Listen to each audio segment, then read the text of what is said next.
turagushimye mwamana yacu n'umunezero wacu nk'abana bawe iteka ryose kuza imbere yawe dufite ibyiringiro bidashidikanya dufite ibyiringiro bidakoze isoni kuyo dusenze wumva kandi iyo dusenze usubiza reka uyu munsi imbaraga z'umwuka wawe wera zimanukire muri iri teraniro mu izina rya mwami wacu Yesu Kristo turakwimitse ibidatunganye byose ibidakwiriye kuba hano byose byirukanwe bikurweho kuko we byose urabimenya imbaraga za satani imbaraga z'abadayimoni n'abagendana nazo n'abazikorera wowe ubarebesha amaso reka izo mbaraga z'umwuka wawe wera zimanukira ahangaha uwaje agenzwa n'ikindi kitari ukumva ijambo ryawe uwaje agenzwa n'ikindi bitari gukuramya no kuguhimbaza iyo myuka yose ikurwe muri bo kandi imbaraga zawe zikora umurimo turasenze ngo umuntu wese waje hano uwaje arwaye imbaraga zimanukire kumukiza uwaba arwaye indwara z'uruhu uwaba arwaye indwara z'amaraso uwaba arwaye indwara zo mu nyama uwaba arwaye indwara zo mu magufwa uwaba arwaye indwara zo mu nda indwara zose mu izina rya mwami wacu Yesu Kristo n'impamvu zazo n'inkomoko zazo turabivumye mu izina rya Yesu ureke imbaraga zawe zimanukire gukiza ureke imbaraga zawe zimanukire kurema ureke imbaraga zawe zimanukire gusubiranya kugira ngo ubwoko bwawe bugirirwe neza nawe dusengeye umuntu wese waje hano aremerewe n'ibibazo bimugoye aremerewe n'ibibazo bimurushije imbaraga mwami Yesu waravuze ngo abarushye n'abaremerewe baze bagusange ngo uzajye ubaruhura uruhura ubwoko bwawe uruhura abaruhijwe n'ikibazo icyo ari cyo cyose imbaraga zawe zimanukira ahantu mana kandi waratubwiye ngo umwuka wera naza ngo niwe uzemeza abantu iby'ibyaha n'iby'urubanza n'ibyo gukiranuka ureke umuntu wese waba yaje hano akiremerewe n'ibyaha by'uburyo bwose izo mbaraga zimanukire kubimenagura no kubimwemeza kugira ngo abiveho kandi mu izina rya mwami wacu Yesu Kristo waje hano yihebye waje hano abuze ibyiringiro waje hano atagisinzira waje hano ibitekerezo bye bitari ku murongo umugenderere ibyo byose ubitunganye genderera ubwoko bwawe mwami twese tugenderere imbaraga z'umwuka wawe zimanukire hano urimo kugenda asubira inyuma urimo kugenda acogora urimo kugenda yiheba mwami imbaraga zawe zimuzeho umusubizemo ibyiringiro umusubize mu nzira kumugisha ijambo ryawe kumugisha ubwoko bwawe natwe tuguhaye icyubahiro turakwimitse tugushyize hejuru izina ryawe ryubahwe ubwami bwawe buze muri iri teraniro ryose mu izina rya mwami wacu Yesu Kristo amen amen amina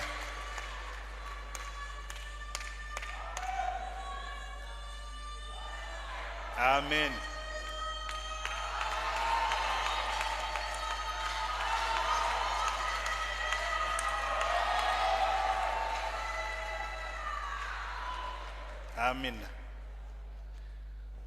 turashima Imana cyane kuri uyu munsi murabizi dufite inyigisho turimo kwiga muri uyu mwaka zivuga guhinduka mwe muhindutse rwose kubwo guhinduka mu mitima yanyu ni intego tuvana mu Baroma ibice 12 ariko tugenda dufata ibice bitandukanye byayo kugira ngo tuyige neza uyu munsi rero turiga ijambo rivuga ngo kwera imbuto aho dukora haleluya kwera imbuto aho dukora mwongeremo aho dukora ntabwo ari aho turi gusa aho dukora kandi ndashimira abatoranije iyi ntego kubera ko kimwe mu bibazo dufite gikomeye cyane ni ukwera imbuto aho dukora haba mu itorero haba mu gihugu haba mu maduka haba mu bitaro haba mu mashuri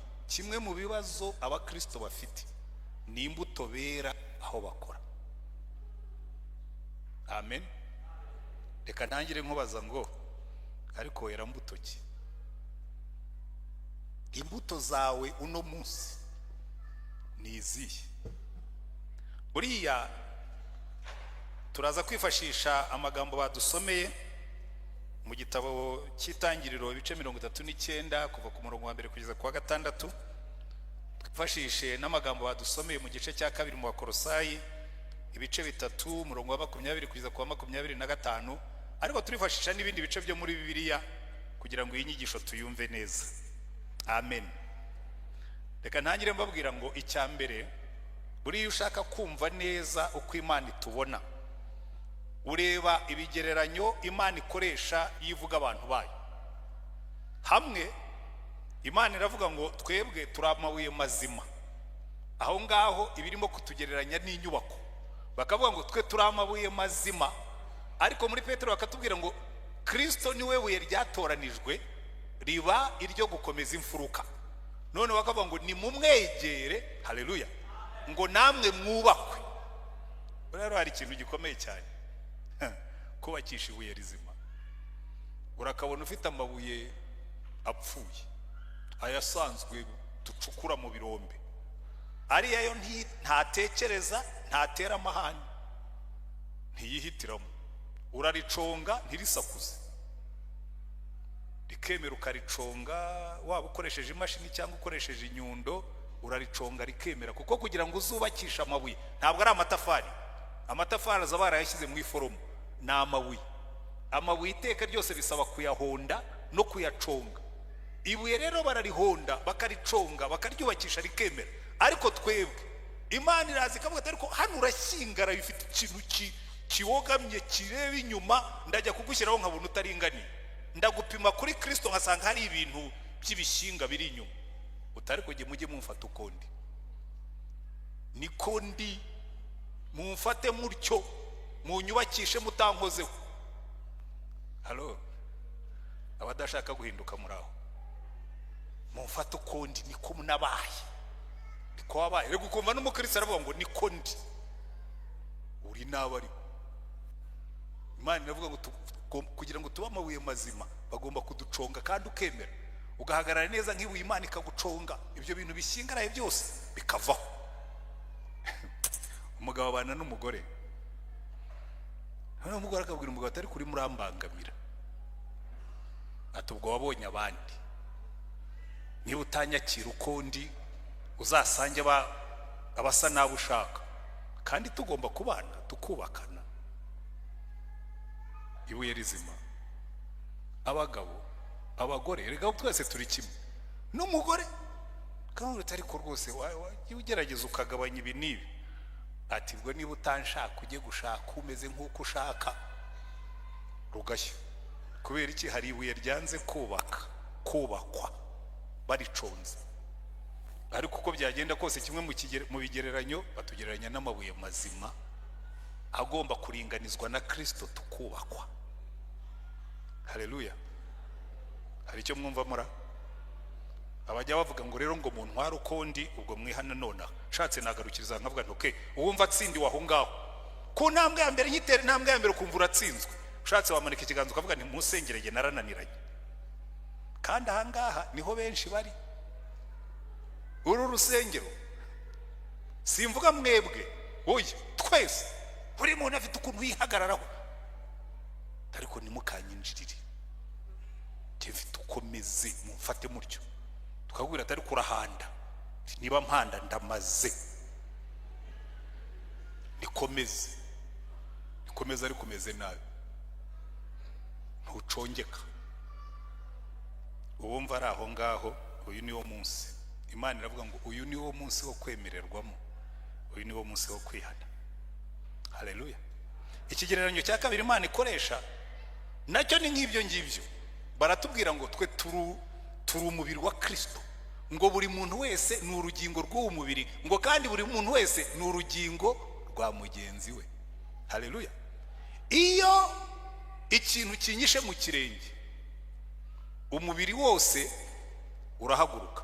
Ubwonko buravuga ngo ikirenge kiratatse, ukabwira umugongo ngo igonde, ukabwira ikiganza ngo manuka ushimino, hanyuma umubiri wose ukuzuzanya. Turi umubiri wa Kristo. Ariko muzitegereze muri ino minsi, iyo uvuganye n'abakristo baragweterega abantu bose basigare banyamwigendaho. Mana y'isi n'ijuru, itorero ry'abanyamwigendaho niba ari amahano yabayeho ku isi, kandi abakristo barabikunda. Hari n'abakristo batagira itorero muri ino minsi, kandi ariko biriya bintu by'itorero by'insengero n'Imana yaratubohoye, nanjye ushobora kwigererayo. Ushobora kwigerera he? Mpora mbibabwira hano, iki kiganza cyanjye kivuye ku kuboko, mugahura nacyo kigenda mu muhanda kidunda gitera intambwe kigenda, abantu bose bahunga, imodoka zose zagongana. Mu buryo bw'umwuka niko banyamwigendaho bameze, ni ingingo zidateye ku mubiri. ziteza amaksida, amahano. Halo, hari abantu umva guhura n'ingingo zitari ku mubiri. Namwe mu bitekerezo cyangwa nawe wicaye Imana bitekerezo ushobora kuba ari we mwuka arimo kubwira. N'undi wese abatwumvira kure nabo turi na benshi uyu munsi abari online bari hejuru ya 200. Namwe ubwo birabareba banyamwigendaho bose, ubwo uyu munsi nibo babwirwa. Hanyuma ikigereranyo cya gatatu ndimo ndagerageza kwihuta kugira ngo ntaza gucura abandi igihe. Ikigereranyo cya gatatu ni nacyo inyigisho y'uyu munsi yubakiyeho, kwera imbuto. Ubundi ikintu cyera imbuto ni igiti, ariko nimureba muri Bibiliya ahantu henshi Imana itugereranya n'ibiti. Ndabaha ibice byinshi byo muri Bibiliya kandi sinabimazeyo. Muri Yesaya igice cya 5, ariko muzi ukuntu buri Imana igiye yitotomba. Wari wumva Imana irimo kwitotomba? Nanjye njya nitotomba. Ubundi najyaga numva abaye buriya Imana ntizankubitira ko nitotombye, ariko nza gusanga nayo ijya yitotomba, ikitotomba. Ndavuga niyo ngiye kujya nitotomba nkayo. Iyo nitotombye biri mu murongo w'iby'Imana nayo yitotombera, numva dufatanije. Buri ishobora kuba inkunda cyane, kavuga ati icyo mukundira nuko ibinyitotombesha mu ijuru nawe irabimwitotombesha ku isi.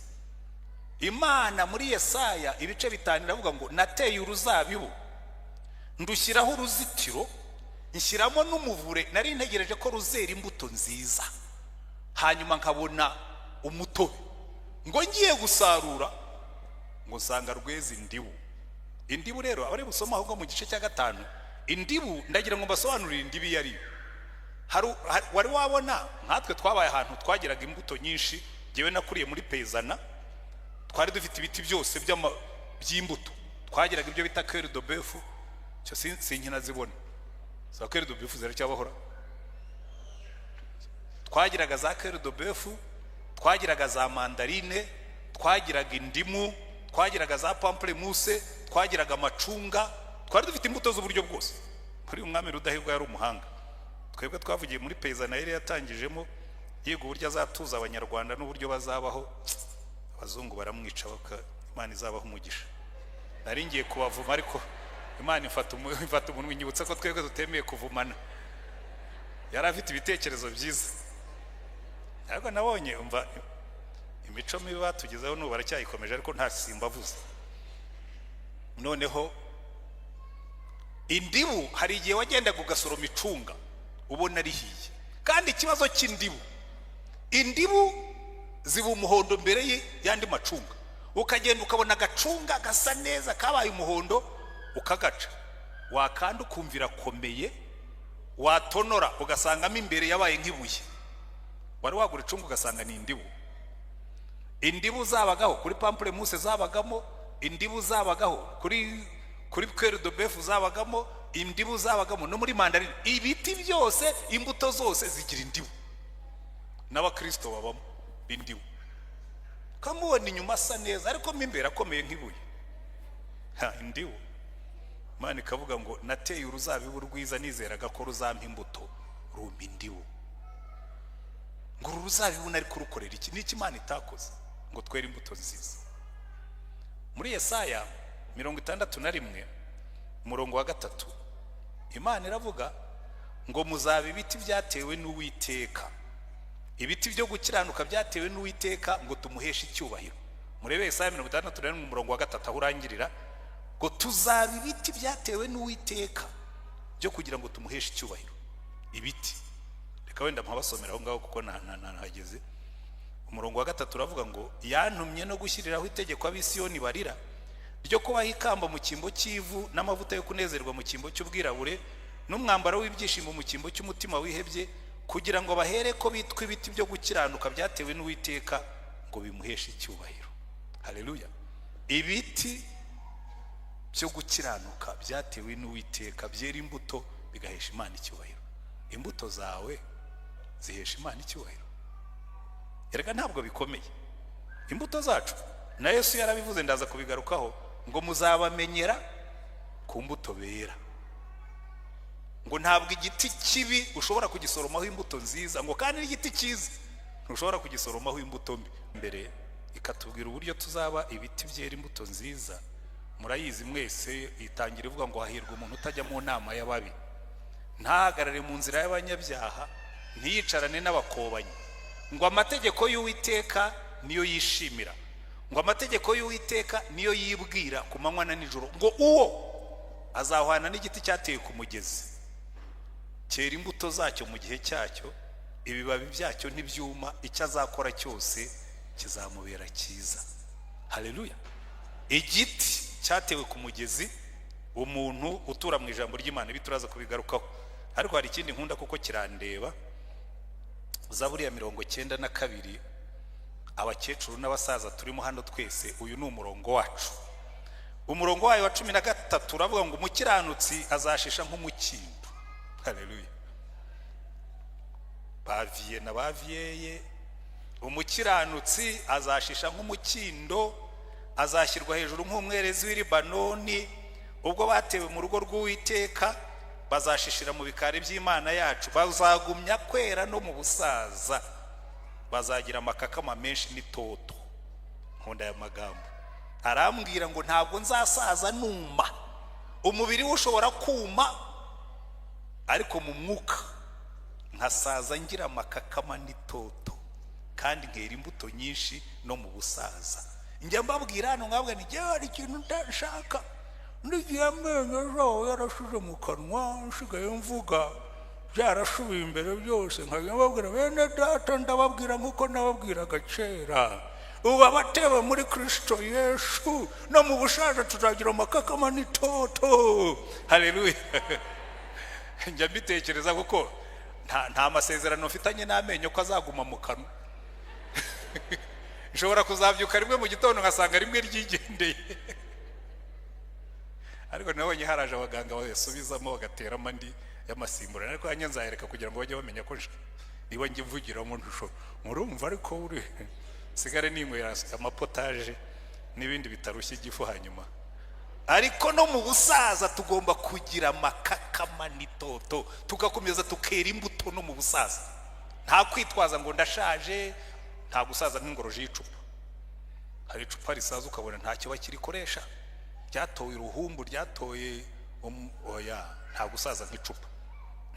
Twe tuzagira amakakama n'itoto. Ibi bigereranyo ndimo kubaha biraza no kuduha kubona uburyo bigerwaho na Yesu. Ibi bigereranyo byo mu isezerano rya kera no mu isezerano rishya Yesu abigarukaho.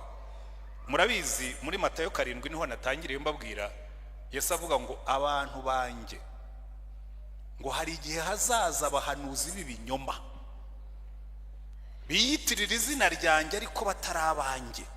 Ngo barambwira bati tuzababwirwa n'iki? Ati ntimuhangayike, muzabamenyera ku mbuto bera.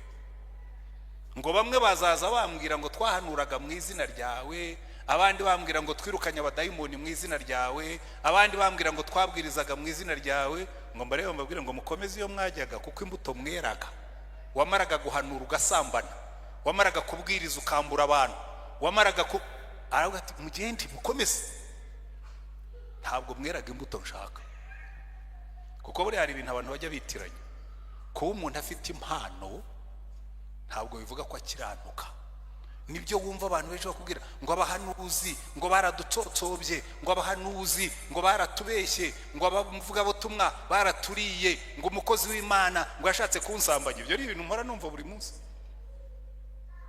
Bazabamenyera ku mbuto bera, natwe bazatumenyera ku mbuto twera. Mu rugo bazakumenyera ku mbuto mwera. Umva mparambi babwira kimwe mu bintu bizagora abadamu nibagera mu ijuru, nababoyi n'ababoyese. Nuba n'umugore umuboyi n'umuboyese atangira ubuhamya akavuga ati mva mabuja arakiranuka, ubu uzabyemere ko akiranuka. Ko hamwe mu hantu hananiye abagore ni igikoni. Uraza ukizira mu masengesho, umukozi agasigara mu rugo agashiririza umuceri wataha ukamwita icyo.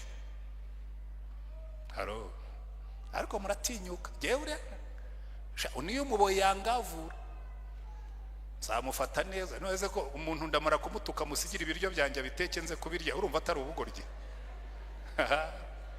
Na akazi kanyu.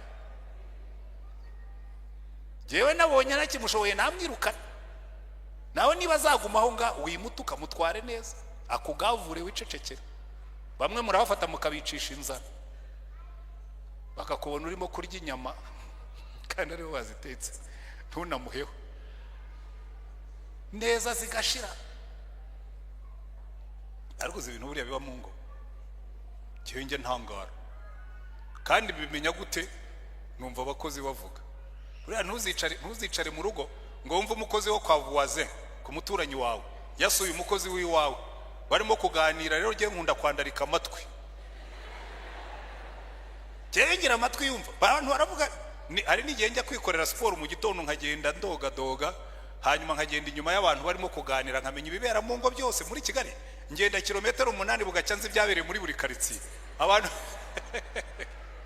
kandi ikintu gishimishije buriya Kigali ifite ukuntu uteye ntabwo nzi ko mwari mwayitegereza hagati ya saa 11 igihe ngendera na saa 12 n'igice hagenda abantu bagenda n'amaguru imodoka utangira kuzibona saa moya ariko bagenda n'amaguru nibo bafite stories ko bagenda bari hamwe bagenda bavuga ibyabaye muri quartier bavuga ibyo kwa kanaka bavuga ni hamaye uyu mujyi kumerewe nabi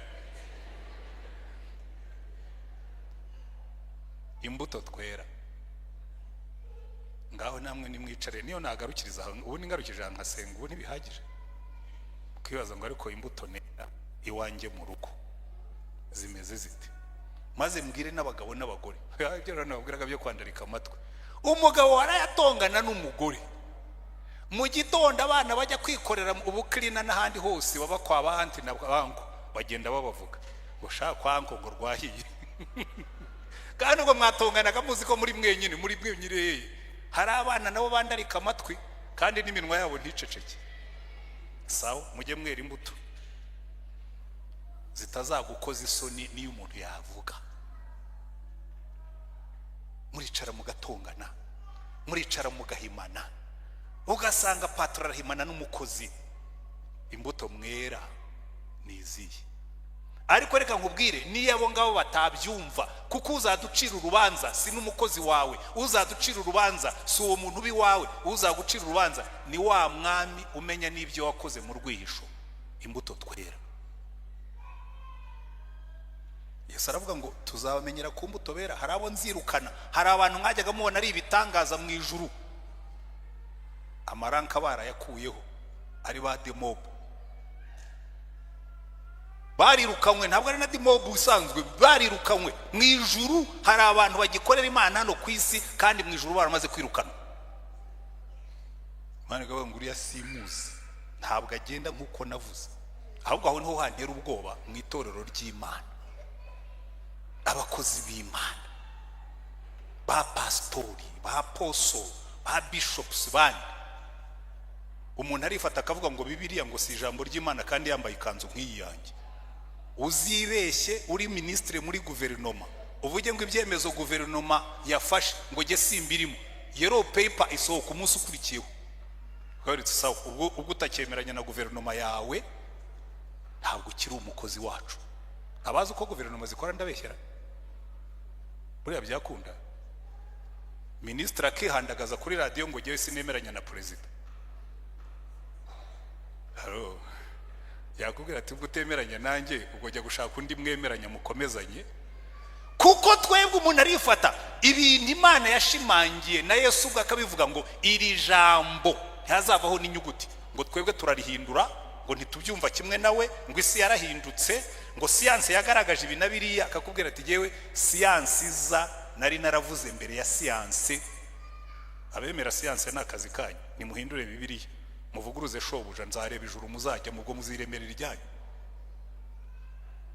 ariko n'imbuto twera nazo zizamo nshobora kwemeranya na Yesu simvuguruze Bibiliya ariko imyitwarire yanjye kavuguruza ibyo yavuze halo kakubwira ati bagabo mukunda abagore banyu ngo jewe ntabwo nzamukunda ati sawa ubwo uramvuguruje tibashumba mwite ku ntama nabashinze tugewe nzazirya uramvuguruje tariko mwebwe bagore mwubaha abagabo banyu atariko natwe baduhaye uburenganzira bwo kuvuga sawa ni museme imbuto twera zigomba kuba ziri mu murongo w'iri jambo kugira ngo umwami wacu atwishimire halo Imana ikakubwira ngo ntuzasambane utigeze nzabikora nihisha. Urihisha Yesu? Dawidi yaravuze ngo niyo najya inyuma y'inyanja nkava hano nkajya kubikorera muri Australia ndumva, ariko naho nasanze hari abanyarwanda benshi muri kino gihe ntaho wahungira. Aho ngiye hose giye mpasanga abanyarwanda banze, byarangoye. Ariko ngiye nshima Imana ko ntacyo mfite mpisha, kuko aho kugira ngo nihisha amaso y'abantu nakwihisha Yesu, kandi Yesu ntiwabona aho yihisha. Dawidi aravuga ngo niyo najya inyuma y'inyanja ukuboko kwawe kwamfatirayo uzahungirayo. Eri imbuto zihuye n'uwuriwe. Yohana 15 ubwo niho ngeze mbabwira icya kigereranyo cy'igiti. Yesu aravuga ngo nige muzabibu mwebwe muri amashami. Kandi ahandi muri Matayo 5 akavuga ngo ntushobora gusoroma imbuto z'igitovu ku muzabibu. Amen. Imbuto z'igitovu ntibazisoroma ku muzabibu. Niba ushinze mu muzabibu ukabura ishami ry'umuzabibu ukabura ishami rya Yesu, ntabwo ugomba kwera imbuto z'ibitovu, ntabwo ugomba kwera imbuto z'imigenge, ugomba kwera imbuto za Yesu. Haro, ntabwo byoroshye. Noneho reka ngere ku gice kitwinjiza mu nyigisho yacu y'uyu munsi. Ubwo Yohana Umubatiza yatangiraga kwigisha, ndaza kubibahuriza byose nsoza. Muri Luka ibice 3, reka aho tuhasome. Luka ibice 3 aravuga atumva rero mbabwire ibintu by'amashyengo mubivemo. Luka ibice 3 turahera, reka ndebe uko mbihina kugira ngo twihute. Reka duhere ku murongo wa 7. Nuko abwira iteraniro ry'abantu benshi bari baje kubatizwa nawe ati, mwabana b'incira mwe, ninde wababuriye ngo muhunge umujinya uzatera? Ngaho ni mwera imbuto zikwiriye abihari. Buriya iri jambo rirakomeye cyane. Yohana Umubatiza abwira abantu ngo uzi impamvu? Murabizi hari inkuru nkunda kubabwira hano. Ngo kera ikinyabwoya n'incira byarabanaga. Igiki? Kinyabwoya, murakizi? Kinyabwoya. Hari umukecuru twari duturanye yatinyaga ibinyabwoya, ariko menya abagore benshi batinya ibinyabwoya. Abatinya ibinyabwoya namwe ubwo ndabatahije. None uwo mukecuru yari umuntu ukunda gutera urinzenya cyane, akavuga ati umva mbabwire abantu b'Imana, utarumva umurindi w'ikinyabwoya mu gikari. Tekereza imirindi y'ikinyabwoya. Ati yari igihe uba wicaye mu nzu ukumva imirindi y'ikinyabwoya. Yaragitinyaga cyane. Ikinyabwoya rero cyabanaga n'incira kuko byombi bifite icyo bisangiye. Byombi abantu barabyanga kuko biraryana. Ikinyabwoya kirababana, incira irarumana. Noneho ukeye ikinyabwoya kirabireba kibona kirarambiwe, kiragenda kibwira Imana, tumva rero Imana niwe wandemye umpamaho, sinayagusabye, ariko aya maho atuma abantu banyanga. None ndagira ngo umbabarire umpindurire. Imana yakibwira icyo akora, ugize umutima mwiza, reka nkuha akantu, ndaguha akagapamba ugende wizingiremo umaremo iminsi 21 uzavamo wabaye icyaremwe gishya. Buriya rero nimubona ibinyugunyugu biguruka biva mu binyabwoya. Abantu mweze mwize biology murabizi ikintu bita metamorphose. Ikinyabwoya kiragenda kikizingira mu kantu kameze nk'ipamba kitwa koko cyangwa cocoon. Nyuma y'iminsi 21 hagasohokamo ikinyugunyugu kiza gifite amabara. Kinyabwoya yavuyemo ikinyugunyugu kiragurutse kinyuza ahantu, abana batiyo bati mbega akantu keza we, abagore bati muze mureba akantu keza kari hano. Gisubira mu mwobo kibwira incira kiturabizi bya bintu birakora. Haro, abafite amahwa mwese ndababwira ngo mujye muri Yesu, bya bintu birakora. Bya bintu birakora. Hari abantu barwanaga bakubwira ati yuzibona ntarahura na Yesu, mba nkweretse aho mbera mubi. Kabaya toya nawe uracyaba mubi serere kunda. Hari abarokore numva bavuga ngo mba nkweretse aho mbera mubi, uracyaba mubi. Noneho incirira kirebera yora kumva rosha uri umupfapfu. Wagiye wikuraho amahwa yawe ngo harya ngo abana bagukunze, ati n'abagore bagukunze, ati mbwira n'inyoni zagukunze, ati zizakurya nta mpuhwe zishyizemo.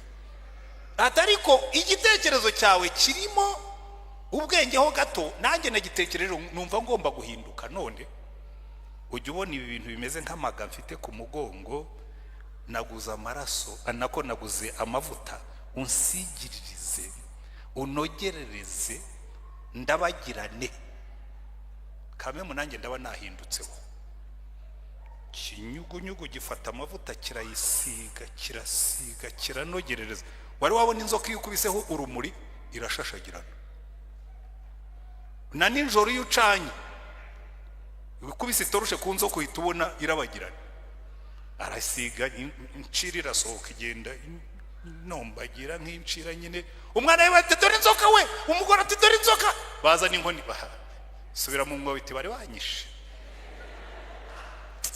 ikinyugunyugu kirabibwira atari ko sha nanjye nari nabibonye kare nari ntegereje kumva ikiri buze kuvamo urarabagirana ariko ingendo yawe ni y'inzoka n'akanwa kawe n'ak'inzoka niyo ubumbuye akanwa imikaka iracyarimo uracyari inzoka pe n'ibyo ujunditse mu matamo biracyarimo bwa burozi uri inzoka niyo warabagirana inyuma uriya abantu benshi nuko babigenza nta metamorphose bakora ahubwo barinogerereza akaza mu rusengero akavuga neza nemeye Imana data wa twese ushobora byose n'umwami wacu Yesu Kristo nemeye n'umwuka wera ariko uracyagenda nk'inzoka uracyavuga umva iyo wumbuye akanwa hasohokamo akarimi k'inzoka Yesu akavuga Yohana Umubatiza akavuga ati mwabana b'inciramo niba mwihannye ni mwera imbuto zabihannye arakomeza kandi akatubwira uburyo bagomba kuzera akavuga tumva rero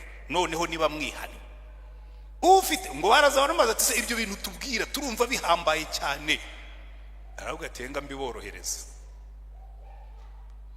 ngaho ni mwera imbuto zikwiriye abihannye kandi ntimutangire kwibwira muti ko dufite Aburahamu akaba ari we sogokuruza ndababwira ndetse ko Imana ibasha guhindurira Aburahamu abana muri aya mabuye n'ubu intore zigezwe ku bishyitsi by'ibiti igiti cyose kitera imbuto nziza kiracibwa kikajugunywa mu muriro abantu baramubaza bati none se tugire dute ibintu byawe kurimo kutubwira mu migani byaducanze byatuyobeye aravuga ati reka mbiborohereze arabasubiza ati ufite imyenda ibiri umwe awuhuta ufite be kind to each other n'ufite ibyo kurya nagira cyo nawe byo kuba nyamwigendaho niba ufite umwenda undi yambaye ubusa mugabanyirizeho ariko ziko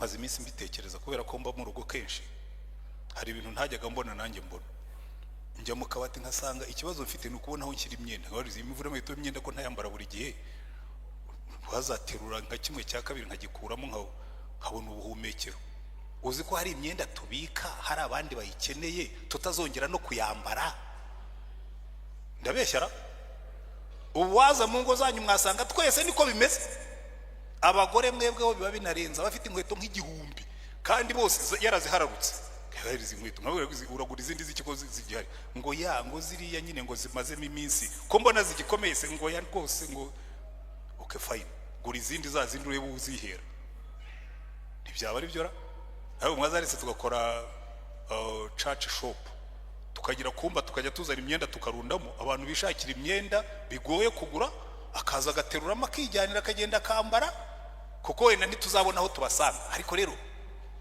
Yohana Umubatiza reka nikomereze kuri Yohana ngo ufite inkweto ebyiri aho udazifite n'ufite cash ahe kubazibuza aragoje nimuzaze kunshaka nibereye mu kiruko kizabukuru mbona abantu benshi banyandikira nkaho hari nabo njya subiza nkabura ko igihe najyaga mu kiruko kizabukuru ntimwabimenye ko ntagikora singihembwa ariko abantu benshi bakubona ugenda bati buriya wagomba kuba yarashize agahinda tu cyane cyane ko mu kiruko kizabukuru natangiye kugira amakakama n'itoto ndanabyibuha ubu nuko nambaye ino kanzu hari igihe nkora gutya nanjye nkabura akakantu kuki katari karaje kera gifite umushahara kakaza naragiye mu zabukuru ariko byo no kwiganirira ufite aho udafite hanyuma arakomeza arababwira ngo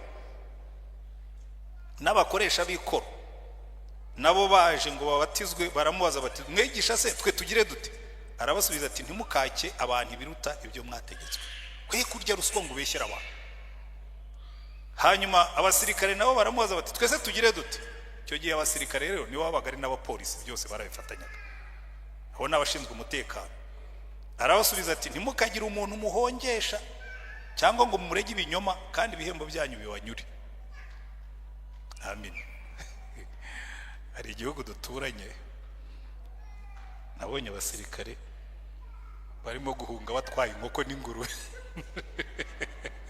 ndavuga nti bagombaga kumva Yohana umubatiza yigisha kavuga ati nimunahunga nimuzatwara ingurube uturage kuko nta musirikare worora ingurube ngo se uwo nabonye ayihetse ku bitugu niyo yarakuye mu kigo akavuga ati iyo se ndi wisige najyaga nyigaburira cyangwa niyo umuturage yasanze aho iziritse arayiterura kubita ku bitugu mukundi kuboko ashyiramo inkoko arigendera. Ariko icyo Yohana umubatiza yavuga ati mwe gukoresha imbaraga ngo mwambure abantu ibyabo, kuko hariho n'abantu hari imvugo yari yarahanze muri kino gihugu muri za 80 mbere ya 90 aho gato ngo umugabo n'urya utwe ngo akarya n'utw'abandi ngo ntibimugireho inkurikizi. Ako nako bongeraga ubundi iyo uri iby'abandi bikakugiraho inkurikizi ubwo ntuburi umugabo n'urya utwe akongeraho n'utw'abandi ntibimugireho inkurikizi. Hanyuma Yohana akamubwira ati rero ubwo aho ngaho itonde intore zigeze ku mizi y'igiti, igiti cyose kitera imbuto nziza kizacibwa. Amen. Kwera imbuto nziza aho dukora. Urabona Yohana umubatiza biriya bintu yabivanye mu bintu by'umubatizo abivana mu mazi menshi, kuko dusanga muri kino gihe umuntu arakubwira ati se urakizwa, ati nabatijwe mu mazi menshi. Imana ikakubwira ati ibyo by'amazi menshi umunyabyaha utarakiriye Yesu nk'umucunguzi ngo yemere kumwumvira nk'umwami yabatizwa muri make yabatizwa muri menshi ni umupagani. Icyo yunguka iyo umuvanye muri make ukamushyira muri menshi, kuko numva abantu benshi ari byo bigisha, yunguka kujandama. Ibindi bisigaye wameze nka yancira yanjye basize bakayinogerereza, ariko deep inside abakira umupagani. Niyo mpamvu ubona abantu benshi bitwaza ngo yarabatijwe, ngo yarakugize gute, yarabatijwe Yesu ariko ntiyahindutse.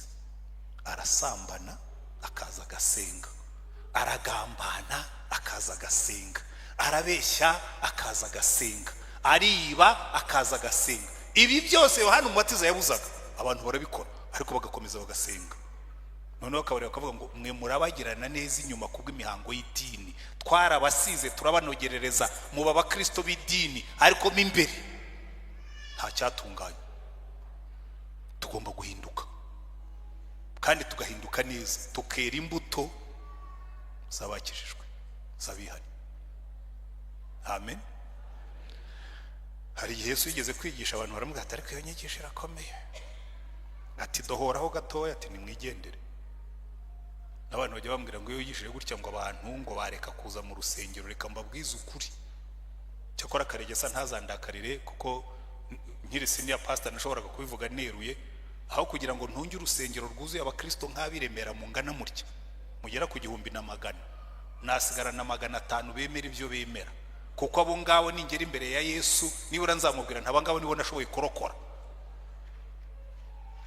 Naho abandi basigaye batonda umurongo bakaza gusa, nabo kuzagera Yesu akambaza ngo mwabo kuyari ngo abo bantu bavuye tutibavuye iremera nibi mwakoraga, mwarafataga mukabatiza mugafata mugakomeza mugafata mugashyingira abantu batigeze bahinduka.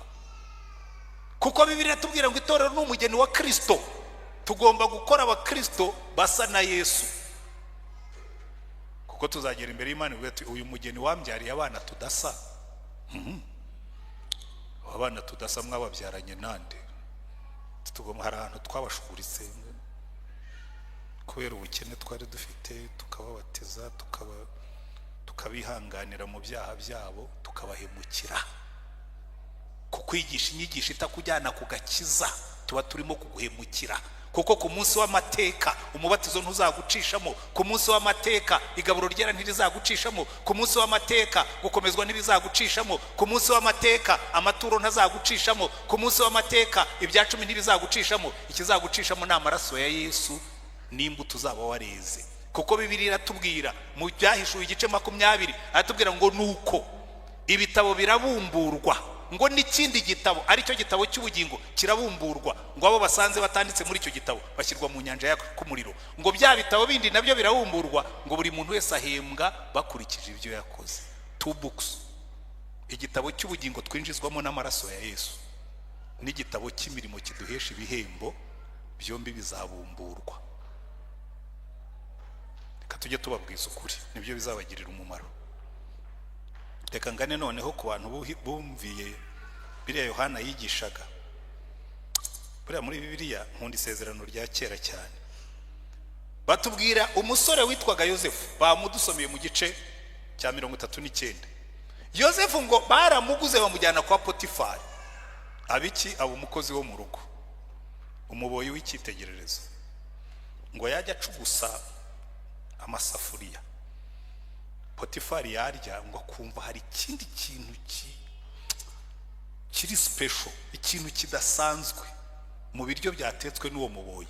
Akabaza umugore ati ariko uyu muboyi watetse ibi biryo ni uwuhe? Ati si cya gihungu cy'igiheburayo Yesu uherutse kugura ku isoko ry'abacakara? Atari ku igihungu gifite ikiganza. Kera mama tukiba mu cyaro yari afite ukuboko. Iyo abagore bo muri karitsiye bajyaga gushigisha ibigage baramutumiraga bose ngo yari afite ukuboko k'umusemburo.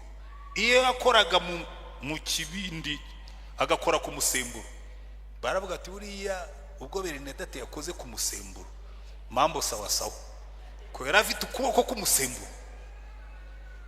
Rero na Yosefu yageze kwa Potifari yari afite ukuboko kw'amasafuriya. Ariko Potifari ageze aravuga ati uyu muhungu ko mbona ashobora iby'amasafuriya wamushinga n'inkoko n'ingurube n'indogobe n'ibindi, ngo ibyamushinze byose bikahabwa umugisha. Ibyamushinze byose yageze aramuga turabizi peti, uru rugo rwose ndarugushinze ujye urundeberera. Haleluya. Ngo ibyo yakoraga byose yabikoraga neza. Bamaze no kumubeshyera kuko muka Potifari yarabirebye aravuga ati ariko iyi favor nanjye ndashakaho, iyi anointing, aya mavuta nanjye ndumva shaka gukotoraho. Uyu muhungu ko acugusa amasafuriya bikagenda neza, buri wamujyana mu gitanda aho buri ntiyaba afite anointing, amavuta. Yeragara abantu bagira bene ayo mavuta akavuga ati aya mavuta no mu gitanda ndayajyanamo tu. Ariko Yosefu aramubwira tumva madamu, aya mavuta ninyajyana mu gitanda nkaryamana nawe utari umugore wanjye aramvaho mere nka Samusoni. Ati rero umbabarire sinshobora gucumura mu maso y'Imana ngo mpamukire Potifari wangiriye neza. Uriya mwana yarazi ijambo, nubwo Bibiliya yari itarandikwa ariko yarazi by'Imana ishima. Mugaravuga ati umushenzi aranyumvira ubusa, aramufungisha, ariko muzamukurikirane. Aragenda ageze muri gereza. Jewe nabwirije mu magereza sindafungwa na rimwe, ariko nigeze gufungwa amasaha 2 da. Umupolisi yigeze kumfungirana mu biro bye, hanyuma fandi araza nkuramo. Yaramwiteretse wowe ufata umuntu nk'uyu nguyu ukamufunga ngo nuko akubajije ikibazo. Ariko ibyo twe kubijyamo sinshaka ku.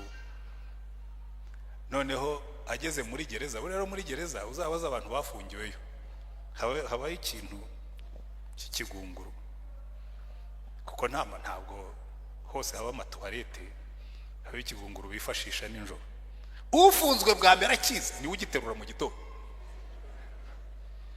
Yosefu aragenda ajyayo, baramubwira ati uyu munsi niwo uterura ikigunguru. Agenda aririmba mananduburira amaso yanjye ku misozi, begutabarwa kwanjye kwava he mu bimbwe. Ateruye ikigunguru agenda aririmba. Umurinzi wa gereza aravuga ati uriya muhungu ntasanzwe. Abandi bagiterura bagonondwa bahekenya amenyo batukana, none waragiterura nezerewe. Aravuga tumva peti noneho mugize kapita.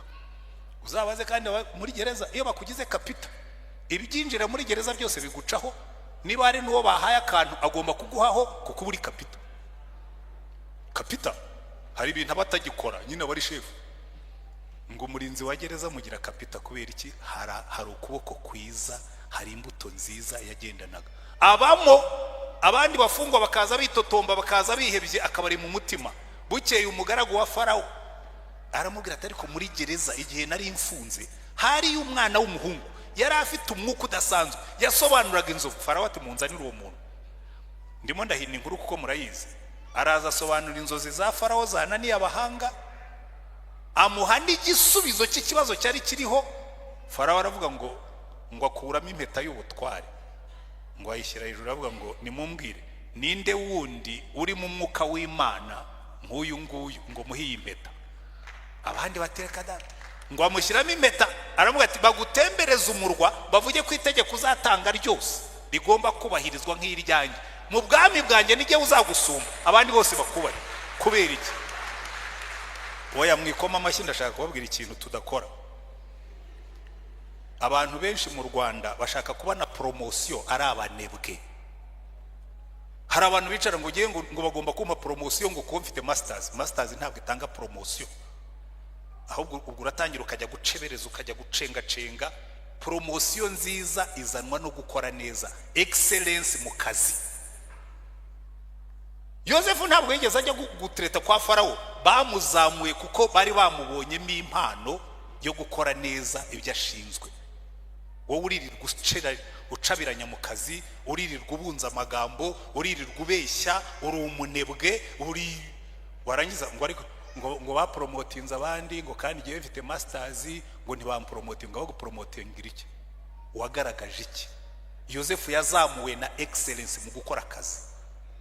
Niyo mpamvu bamuduhayeho icyitegererezo kwera imbuto nziza mu kazi.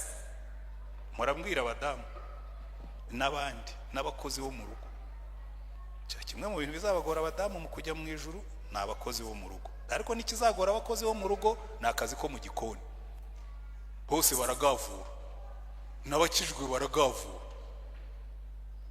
Iyo wibeshye gatoya nta kugarurira, baragavura. Ukamureza ayo mafaranga watwarwa yari ayawe, ariko ntabwo wari uyakeneye. Uzirukana umuboyi yibye ibiyiko bitatu, ni wowe uzahinduka umunyabyaha. Ariko tekereza vrema ngo uriya mugore ngo ni umuntu w'ingona, ngo kumva ko yirukanye umuboyi ngo yibye ibiyiko bitatu, none se ibiyiko bitatu wabyibaga byari ibyawe. Ariko no mu zindi service niko bimeze. Uzumva umuntu bamujyana amageragere, ariko ngo buriya hari abantu bamupangiye ngo se kariya kantu ngo corruption koko ngo buriya ngo nibyo bamurega, ngo se ngo yari iki? Kuko nta n'inzu yubatsemo. Ibi bihumbi 100 cyangwa 500 cyangwa miliyoni ntanzi zavamo, ariko niba gufunga ntuzavuge ngo bagucongeye, wayibye nyine. Kuko icyaha si ubwinshi bw'amafaranga watwaye, icyaha ni ukwiba amafaranga atarayawe. Ba Yosefu ntibibaga. Niyo mpamvu Yohana umubatiza yigisha yabwiraga abantu ngo mu kazi mukora, niba uri umusirikare wirenganya abantu kuko ufite imbaraga z'inkota n'ubutware baguhaye. Niba uri umupolisi wirya ruswa ku muhanda kuko ngo nuko ufite ubushobozi bwo guhagarika imodoka. Niba uri umukozi ukora mu mafaranga saa yawe, yabare uko yakabaye, uyatange uko yakabaye. Haro misemba konjesha nabibonye. Kuko abantu hano hanze barakubwira ngo ntabwo uzakira utibye, ngo ntabwo uzakira utariye ruswa. Tuzakira tutibye niba dushaka gukizwa n'Imana. Nigeze gutwara umuntu njya kumwereka ukuntu Kigali isa neza, ukuntu abantu barimo kugera kuri byinshi. Duca hariya kuri gorufu, turazenguruka tugarutse, ndamubwira ntiwabonye ukuntu abantu bari kubaka amazu bize ngo bose si abajura. Uwo ni umukonteresigisi. Ntabwo ari ngombwa kuba uri umujura ngo wubake inzu nziza. Ufata credit muri banke ukaba waraplaninze uburyo uzayishyura ukubaka inzu nziza kandi ntacyo wibye. Ariko hari abantu bumva yuko ngo kugira ngo ugere ku nzu nziza ugomba kwiba, warangiza ngo uri mu nzira ijya mu ijuru. Iriyi ry'abajura kwiryo ritabaho. Reka rero turangize. Nimwitegereza muri Bibiliya, abantu bose Imana yashimaga bari abantu bakora akazi kabo neza. Danieli yabaye i Babuloni, na Shadrake na Meshake na Abedenego baravuga ngo Danieli bamukoreye audit mu gice cya 6 kandi yayikorewe n'abanzi be, ngo baburi ikintu bamurega mu bijyanye n'akazi. Ngo baravuga ngo Danieli ntaho tuzamufatira mu by'akazi, ngo kuko muri byose arakiranuka, ngo kereka ni tumufatira ku Mana ye. Kandi bakatubwira ngo Danieli yari excellent kuva ari umunyeshuri. Abanyeshuri benshi bajya kwiga ugasanga barajandajanda ngo barasenga, ngo ngwerega ngo urumva hari n'abapastori batoje urubyiruko nabi, ngo erega ngo urumva ngo kwiga si ngombwa, ngo uragenda ngo ugasenga ngo amaforumire Imana ikagiye yandika ku kibaho. Iyo Mana ikopeza siyo jewe nsenga. Umuntu abona ibyo yakoreye mu Mana. Abaswa se uzaba utazi gutandukanya aritere na vene, uri umuganga ngo jewe ngo narasengaga. Banza wige kubitandukanya kuko nawundi uzaba uri umwicaye, uzajya wica abantu uvuga ngo je narasengaga ngo sinige. Oya, nimureke twige tumenye ubwenge, niturangiza dukore neza, ariko niturangiza dusenge twubaha Imana. Muri ibyo byose Imana iduha imbaraga. Haleluya. Tuzabigeraho dutereka nsoze. hari ibintu bigera kuri 4 aba bose twabonye bahuriragaho. Icya mbere, Yesu yavuze ngo nige muzabibu, tugomba guterwa muri Yesu. Icyabuje Yosefu gukora ibyaha nuko yari afite Imana imureba. Aramubwira ngo sinakora icyaha nk'icyo mu maso y'Imana yanjye. Guterwa muri Yesu.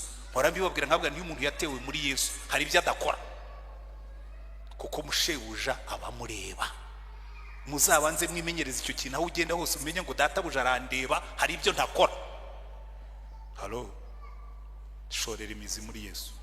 Icya kabiri, ubuhamya batangiye Yosefu, ubuhamya batangiye Daniel, baravuze ngo tuzakura hehe undi muntu wuzuye umwuka, kuyoborwa n'umwuka wera, kuko niwe utweramo imbuto kaduha n'imbaraga zo gukora ibintu tukabikora neza. Icya gatatu, hahirwa umuntu utajya mu nama y'ababi, ntahagarare mu nzira y'abanyabyaha, ntiyicarane n'abakobanyi, ngo amategeko y'Uwiteka niyo yibwira ku manywa na nijoro. Umuntu ugendera mu ijambo ry'Imana, ibyo yita byiza ukabyita byiza, ibyo yita bibi ukabyita bibi, uwo nguwo icyo azakora cyose kizamubera cyiza. Aho niho dukura favor, igikundiro ku Mana. None bene data, ndashoje. Imbuto zawe ni izihe aho ukora? Imbuto zawe ni izihe aho uba? Imbuto zawe ni izihe niyo ugenda mu muhanda? Bambwira abantu, hari igihe twigeze kujya ahantu tuvuye mu kiriyo. Murabizi iyo turi mu kiriyo imodoka ziba ari nyinshi, turaza dutaha dusanga umuntu nawe yari arimo gutaha ariko aturuka mu rundi ruhande, kandi ahantu hari hasigaye umwanya umuntu ashobora kwisanzuriramo naho yari ageze. Yashoboraga kujya ku ruhande twese tugacaho. Abantu bose barahagarara, yanga kutuvira mu nzira, kuko hari imodoka twagombaga kudepasa kugira ngo dukomeze. Abantu bavuza amahoni, abantu bacana amatara, abantu bagira bate. Ngeze aho burya hari imbaraga z'ubusaza n'imvi. Ndabona ko reka njye guhendahenda uriya muntu wenda yanyumva. Ndagenda ngeze iruhande rw'imodoka ye, aramanura ikirahuri, ngo pastor, ngo amakuru ni meza, ngo Yesu ashimwe. Ntamina. Ariko se buriya ntushobora kwigira inyuma ho gatoya, ni kugira ngo hano basigaremo aka espace, izi modoka zose ziceho nurangiza nawe uceho. Arabireba, ngira ngo yibutse yuko yari amazi iminota 30 twese yaturuje gucaho. Ariko kubera ko abibwiwe na pastor kandi yamubwiye ngo Yesu ashimwe, yigira inyuma ducaho. Nawe acaho arataha. Mujye mumenya no kwera imbuto nziza niyo muri mu muhanda. Abarokore barabyigana, ukaza umuntu akaza akakubyiga. Jewe nsigaye mbareka. Nagira gutya yabona ari pastor, ngo pastor ngo gaho caho, ngo wewe usogeka mu biki, ugenda ubyigana, ugenda ukubana, wera imbuto zindiwe. Imana ibaha umugisha. Kadusenga Imana. Ariko mbabaza ikibazo, wera imbuto ki iwawe mu rugo? Wera imbuto ki aho ukora akazi? Wera imbuto ki n'ahandi hose? Niba wumvise umwuka akubwira ngo uyu munsi ni umunsi wawe wo guhindura, wo guhinduka, wo kuba mushya, uzamura ikiganza ku by'Imana yakubwiye, ubwira Imana ngo Mana mukiza, numvise ijwi ryawe ry'imbabazi, rimpamagara ngo nozwe n'amaraso. Zamura ikiganza aho uri. Nditabye Yesu, ndaje mukiza, amaraso wavuye ayoza. Turagushimye Mwami wacu Yesu Kristo. Wari ubizi ko ku bwa kamere yacu nta kindi dushobora kwera uretse indibu. Uraza uravuga ngo nige muzabibu, mwe muri amashami. Ndasengera umuntu wese wazamuye ikiganza ngo yicomeke muri wowe, yiseseke muri wowe, abe grafted muri wowe, kugira ngo ibikuvamo, ibikuzuye ari byahabwaho, kugira ngo ukomeze ubugingo bwe, kugira ngo ukomeze ibitekerezo bye, kugira ngo uhindure umutima we, kugira ngo use n'uwawe. Kandi Mwami Yesu, turasenga ngo imbuto zose zitanezeza umutima wawe, izo twera nk'abashumba, izo twera nk'abakristo, izo twera nk'abakozi mu kazi. Uyu munsi udufashe guhindura kugira ngo tugende nk'abakiranutsi, duheshe izina ryawe icyubahiro kandi tubera abandi umugisha. Rambura ikiganza cyawe ufate buri muntu wese, ari uwamanitse ikiganza ari n'utakimanitse, twese udufashe kugira ngo tugende nk'abakiranutsi, kugira ngo mu byo dukora byose tubikore na excellence n'ubutakemwa, kugira ngo izina ryawe rishyirwe hejuru kandi abatubonye bose bamenye ko tubana nawe. Wumve gusenga dusenge ahangaha, ubane natwe twese, ukomeze utugirire neza mu izina ryawe mwami wacu Yesu Kristo, amen. Imana ibahe umugisha.